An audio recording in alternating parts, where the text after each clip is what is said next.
इसी से तेरी आबरू, इसी से जो रही खुदी तो शाही, ना रही तो रू से आही।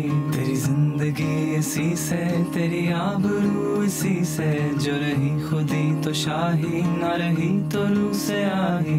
ये मौजे नफस क्या है, तलवार है खुदी क्या है, तलवार की धार है खुदी क्या है, राज़े दरूने हयात खुदी क्या है, बेदारी है कायनात, अंधेरे उजाले में है ताबनाक, मनो तू मैं पैदा मनो तू। अल्लामा इकबाल रहमतुल्लाह अलैह को खिराज अकीदत खिराज तहसीन पेश करने के लिए मीकाल हसन साहब की तरफ से, पाकिस्तान के बड़े ज़बरदस्त मौसीक़ार गुलकार हैं और उनकी तरफ से ये एक पूरा एक ट्रिब्यूट का प्रोजेक्ट है जो कि वलीद इकबाल साहब के साथ मिलकर इन्होंने किया है। मीकाल हसन साहब हमारे साथ मौजूद हैं, उनसे बात करते हैं इस प्रोजेक्ट के हवाले से। अस्सलाम वालेकुम मीकाल। सर कैसे हैं आप? मीकाल साहब बहुत शुक्रिया प्रोग्राम में वक्त देने के लिए। सर ये बताइए कि ये जो प्रोजेक्ट है इसका आइडिया कैसे आया, क्या आपने इसके पीछे जो है वो थॉट थी आपकी, and then how did you execute this project? जी इसकी थॉट बड़ी सिंपल थी। वो ये थी कि अल्लामा इकबाल जैसी लेजेंडरी हस्ती और इतने एक इन्फ्लुएंशियल और रेवोल्यूशनरी पोएट की वर्ड्स को, उनके अल्फाज को हम एक मॉडर्न उसको कॉन्टेक्स्ट में किस तरह प्रेजेंट कर सकते हैं, ये हमारे लिए एक छोटा सा चैलेंज था। तो इसको जब हमने मेलोडीज़ की कंपोज़ की, उसके जो म्यूज़िक की कंपोजिशन थी वो हमें इस चीज़ की बड़ी ख़ास हमें ख्याल रखना पड़ा कि वर्ड्स की फ़्लो के साथ कोई चीज़ इंटरफेयर ना करे। सही। और इसकी जो शायरी है उसकी सिलेक्शन और जो सारी वर्डिंग्स हैं उसका क्या बुनियाद है उसकी? जी बिल्कुल जी, वो वलीद इकबाल साहब ने पोइट्री सिलेक्ट की थी। उन्होंने कहा कि ये वर्ड्स अगर हम सिलेक्ट करें तो इस पे तुम लोग कुछ म्यूज़िक रेडी करो, इसके ऊपर कंपोजिशन बनाओ। और ये जो आर्टिस्ट जो ये परफॉर्म कर रहे हैं गाना, इनका नाम पुअर रिच बॉय है। ये लाहौर का एक बड़ा ज़बरदस्त एक बैंड है। आमतौर पे ये अंग्रेज़ी में सॉन्ग्स करते हैं। तो मैंने इनसे फिर रिक्वेस्ट की कि आप लोग इसको ट्राई करें। और जो इनके जो वोकलिस्ट है, जो कंपोज़र भी हैं, जिन्होंने मेलोडी इसकी दरियाफ़्त की थी, वो उमर खान साहब हैं। उन्हीं ने गाया है, उन्होंने इसकी मेलोडी कंपोज़ की है। तो हमारी कोशिश ये थी कि जिस तरह पोइट्री की फ़्लो है उसके वर्ड्स की, तो म्यूज़िक भी उसी तरह एक फ़्लो करे उस एक मैनर के अंदर। अच्छा, ये जो मैं अभी इसकी ट्यून सुन रहा था, बड़ी एक सिंपल सादा सी ट्यून है, लेकिन ज़ाहिर है म्यूज़िक को जानने वाले और समझने वाले ये बात जानते हैं कि सादा सी ट्यून बनाना ज़्यादा मुश्किल काम होता है। तो ऐसे प्रोजेक्ट की जो प्रोडक्शन है वो कितना मुश्किल होता है कि आपने एक तो ट्यून सादा रखनी है, दूसरा ये कि फिर वो जो एक प्रेशर, जो ज़ाहिर है अल्लामा इकबाल के साथ एक पूरी कौम के एक जज्बात वाबस्ता है, तो उसका भी तो एक प्रेशर होता होगा। बिल्कुल जी, बहुत प्रेशर होता है। और जैसे कि मैंने बताया आपको कि हम लोगों की एफ़र्ट ये थी कि इसको सिंपल रखें ताकि ये कोई सुने तो एक आधी बार सुनने में वो गुनगुना सके इसकी धुन को। बिकॉज़ अगर हम बहुत कॉम्प्लिकेट कर देते हैं तो वो भी फिर लोगों को इतना ईज़िली हज़म नहीं होगा। उसको सिंपल रखने की कोशिश की ताकि वो सुनते साथ ही आपको एक फ़ीलिंग मिले। एक तो जो पोएम है उसकी फ़्लो ना ख़राब हो, लेकिन एक फ़्लो उसका मिले आपको, एक फीलिंग मिले आपको उसकी वर्ड्स की, उसकी मेलोडी की। तो कोशिश ये थी कि इसको कॉम्प्लिकेट नहीं हमने करना इसको। सही। अच्छा, जो म्यूज़िकल जो इंस्ट्रूमेंट्स इसमें यूज़ हुए हैं वो हमें तो सिर्फ गिटार नज़र आ रहा है, दैट्स इट, एक यही है?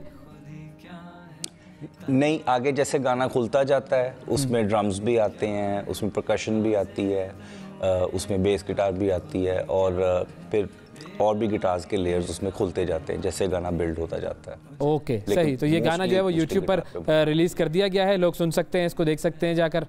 जी बिल्कुल जी, बिल्कुल देख सकते हैं। तो मीकाल साहब, आपके हवाले से आपने इस कलाम को बनाते हुए क्या समझा, खुदी क्या है, वो ज़रा हमें भी समझाइए प्लीज़। बेसिकली जिस टाइम पे इकबाल ये पोइट्री लिख रहे थे वो एक ऐसा टाइम था जब हमारी जो कौम थी वो एक कॉलोनियल प्रोजेक्ट के अंडर फंसी हुई थी। हमारे कोई एस्पिरेशंस नहीं रही थी, हमारे पास हमारी हिस्ट्री, हमारा कल्चर जो था हमारे से उसको दबा दिया गया था।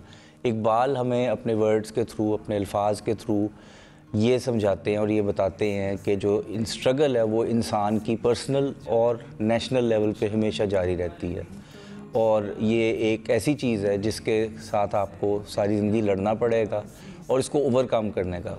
ओवरकम आप जब करेंगे तो आप एक तलवार की तरह एक रेडीनेस, एक एक्शन में आप आएंगे, ताकि आप अगर कुछ भी नहीं करेंगे तो वो एक समझें कि आपकी लाइफ का पर्पस जो है, जो आपकी एक मकसद है आपकी ज़िंदगी का, वो आप फुलफ़िल नहीं पूरे तरीके से कर पाएंगे।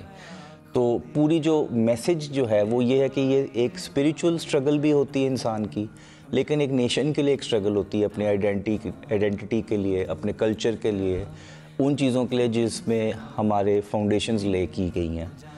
तो इकबाल का मैसेज जो है वो सिर्फ उस टाइम के लिए रेलेवेंट नहीं है, वो हमारे आज की जनरेशन के लिए और आज के लोगों के लिए भी रेलेवेंट है, क्योंकि अभी भी हमें मुश्किलात फेस करनी पड़ती हैं। बिल्कुल, उनको ओवरकम करने के लिए, उनसे आगे निकलने के लिए हम सबको मिल के इकट्ठे काम करना है, और मिल के इसको एक हमारी जो नेशन की जो एक नेशन बिल्डिंग मेजर्स होते हैं उनमें हम सबको फुली एक्टिवली इन्वॉल्व होना है। और इसका तरीका क्या करने का, इसका तरीका है कि एक्शन लें, पॉजिटिव एक्शन लें, और नेगेटिविटी और समझें कि अपने जहन के अंदर आप अगर कैद रह गए तो आप कुछ नहीं कर पाएंगे। आप एक्शन लेंगे, अपने थॉट्स को असेंबल करेंगे, पॉजिटिव एक्शन में आएंगे तो दुनिया आप चेंज कर सकते हैं। लेकिन ये स्ट्रगल जो है ये सिर्फ इंसान की नहीं, अकेले इंसान की नहीं होती है, पूरा नेशन स्ट्रगल करता है। और उन्होंने इकबाल ने कहा था ना, वो आइडेंटिफाई कर दिया था, फर्द कायम रब्ते मिल्लत से है तन्हा कुछ नहीं, मौज है दरिया में और बैरून दरिया कुछ नहीं। तो वो जब आप रब्त अपना मिल्लत से रखेंगे, अपने सारे माशरे से रखेंगे, तो वो आपकी पर्सनल स्ट्रगल भी बनेगी, और फिर वो पर्सनल स्ट्रगल तमाम लोगों की कंबाइन होगी और एक कौमी स्ट्रगल बन जाएगी। वाकई ये इकबाल का जो बुनियादी मैसेज है वो यही है।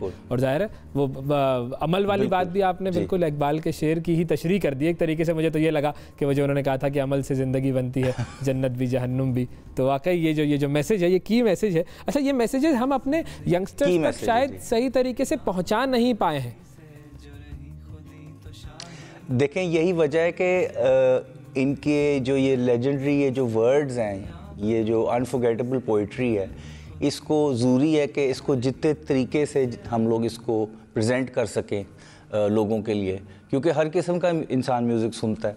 और अगर हम इसको बहुत ही अगर एक ट्रेडिशनल तरीके में देखेंगे तो नो डाउट वो तो लोग बहुत पसंद भी करेंगे और होता भी आया है। हम लोग चाह रहे थे कि इसको एक नए रंग में इसको प्रेजेंट करें, कि सिंपल भी हो लेकिन सुनने को खूबसूरत हो, और इसकी वर्ड्स जैसे कि मैंने पहले भी आपसे डिस्कस किया कि पोइट्री और वर्ड्स का फ़्लो जो है वो टूटे ना।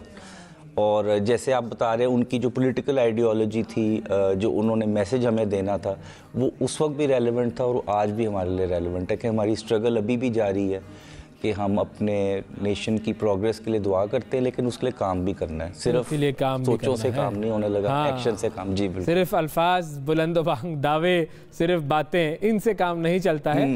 एक्शन की दुनिया है ये, और एक्शन नहीं होगा। हाँ जी, एक्शन की दुनिया है। जी, एक्शन की दुनिया है, बिल्कुल बिल्कुल। तो जो आपका जो ये एक्शन था वो सारी दुनिया के सामने आ गया है। अब हमारी दुआ ये है कि इसका मैसेज जो है वो सारी दुनिया तक बेहतरीन तरीके से पहुंचे, जिस इंटेंशन से आप ये दुनिया के सामने लेकर आए हैं, और जो आपके जहन में जो दिल में बात थी कि इकबाल का मैसेज जो है वो सब तक पहुंचे, और इसके अंदर जो आपने वो जो जिद्दत एक मौसीकी के हवाले से पैदा की, बहुत अच्छा हमें तो वो लगा इसको सुनकर। और हम चाहेंगे कि हमारी टीम जो है वो जब हम ये ब्रेक ले रहे हों तो दोबारा इस गाने को मुकम्मल तौर पर चलाएं। बहुत शुक्रिया अदा करेंगे मिकाल साहब, आपका वक्त दिया आपने, और इसी तरीके से कलाम और कलाम इकबाल जो है वो लोगों में फैलाते रहेंगे, नौजवानों में फैलाते रहेंगे। सुनवाइए जी।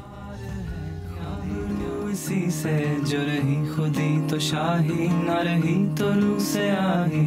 ये मौजे नफस क्या है, तलवार है खुदी क्या है, तलवार की धार है खुदी क्या है, राज़े दरूने हयात खुदी क्या है, बेदारी है कायनात, अंधेरे उजाले में है ताबना, मनो तू में पैदा मनो तू से पार, अंधेरे उजाले में है ताबना, मनो तू में पैदा मनो तू से पार।